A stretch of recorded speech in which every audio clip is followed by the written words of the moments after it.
Welcome back, folks. Thanks for checking out the video. I've been waiting almost a whole year for this guitar, so let's see if it was worth it.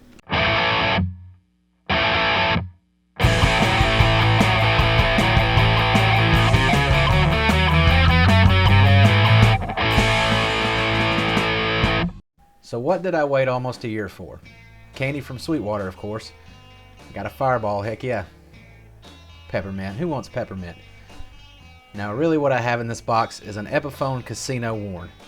So when I saw this guitar announced, I really had been wanting to try a hollow or semi-hollow body guitar on the channel. And I've also always wanted to try a Casino because there's been so many artists that have used them over the years.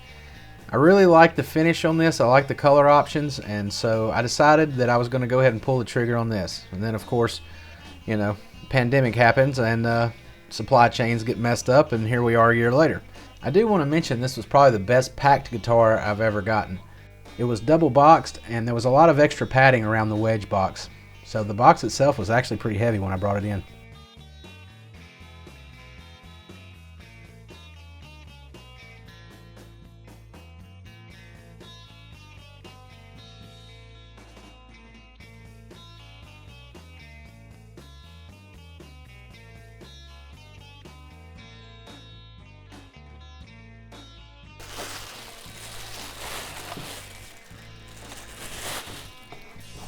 I'll look over the box again in a minute to see if there's anything else I missed. I'm not seeing any Allen wrenches or anything like that. Alright, let's take the little body bag off here.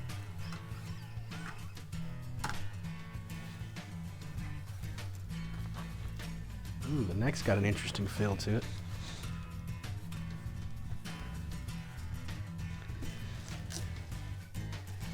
You can see that grain in there a lot more than I was expecting.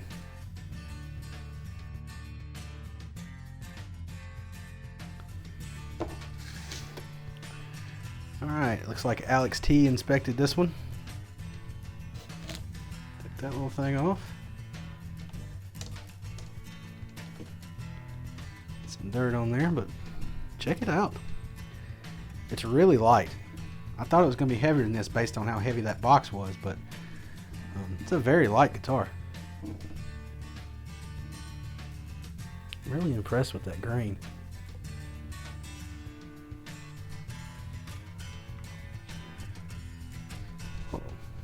I'll turn this light out, maybe you can see a little better.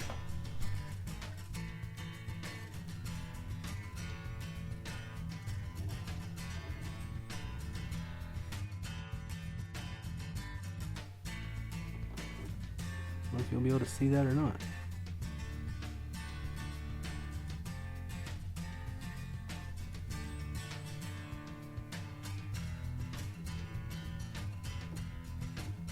You can see this is not the typical headstock Epiphone uses for its Gibson reproduction models. This is actually an Epiphone original headstock that they used for the Casino. You can see the truss rod cover's got this little cut taken out of it too.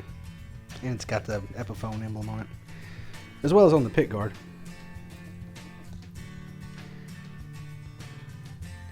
Got thumb bleeders on the knobs here, that's pretty cool. Never had one of these kind of trapeze tailpieces before, so I'm interested to check that out. Again, the grain is not really showing up on the camera as much as you can see it in person. It's very smooth. Feels pretty cool. You can also see it's got the parallelogram inlays. I think that's pretty sweet. It's a Laurel fingerboard. Alright, so I got to clean this mess up. I got some company coming over. Hopefully I can plug this in and play it for a minute, but if not, we will check it out in the morning. Alright, I have to know what this thing sounds like in an amp. So I've plugged it into the Blues Junior, and if I need to do some more playing later, I will, but I just got to run through this real quick and see what it sounds like. So we're going to start on the neck pickup. Everything's wide open, and let's just play a little bit.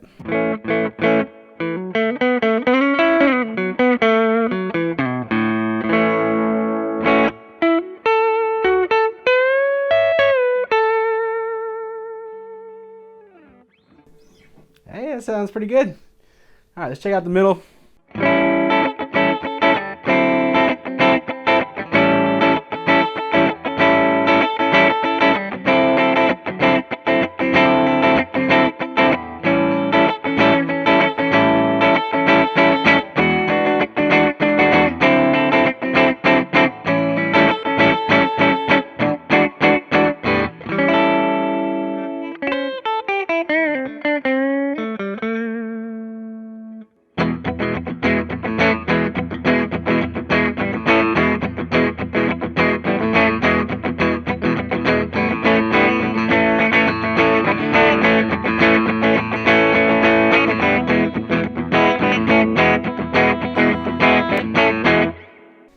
check out the bridge.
Man, that bridge sounds much hotter than the other pickup.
I actually got a chance to play this for a little while last night. There's some things that I noticed about this guitar, so I'll just go ahead and give you what my first impressions are now that I've got to play it some.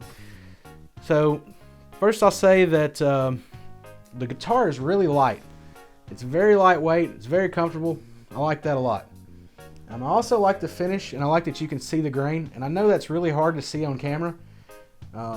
In any videos I've watched or pictures I've seen, I've never seen the grain like this. I didn't know it was going to look like this. I wasn't expecting it, and it looks really cool. And this finish feels really good too. I like the way the double binding looks. And the guitar feels like it came set up pretty well. I'll check the action real quick just to see exactly what it was. But it feels good. Slightly above 2 on that side. We're right at 1.75. So it's pretty close. I'll probably adjust it a little bit, but yeah, it came set up pretty well. Fret ends feel good. You can feel them just a little bit, but they're not really sharp or anything. I didn't notice them when I was playing. There's a little bit of a ring. I think it's coming from this area, and it's kind of nice. I can see some people not liking that though. That's why I wanted to mention it, but it's kind of maybe just a characteristic of this guitar. But I kind of like the way it sounds. It's like a jangle on the back end of the chord or the note, you know?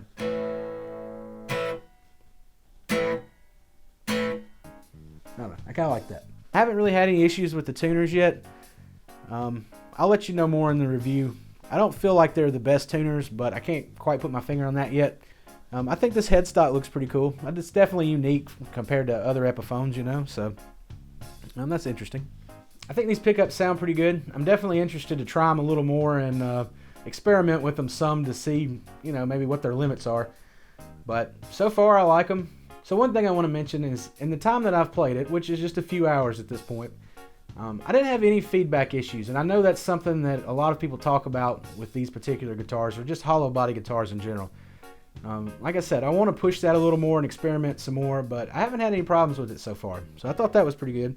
One thing I did notice that was a problem while I was playing, and I think it's just kind of a design flaw with the Casinos, is that You know, the neck joins the body pretty high up on the neck. It's here at the 17th.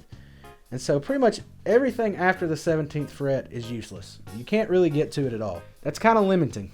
I found myself several times jammed up right here, thinking, wow, I can't go any further. And so, you know, I definitely will say that that's a limitation for this guitar, but that's really the only problem I've had with it. The last thing I'll mention is this neck profile. It's a little thinner than I usually like, but for some reason on this guitar, it still feels okay to me. It feels like it fits this guitar because of, you know, how lightweight it is at this end, and you just got a thin neck up here. It fits. So I do like the neck on this, even though it's thinner than the stuff I usually like. Alright, so I think that'll do it for today. We'll definitely take a closer look in the full review. I just wanted to check it out when I unboxed it here. I appreciate y'all watching. Please take a second to hit the like button if you liked the video, and until next time, take it easy and keep playing.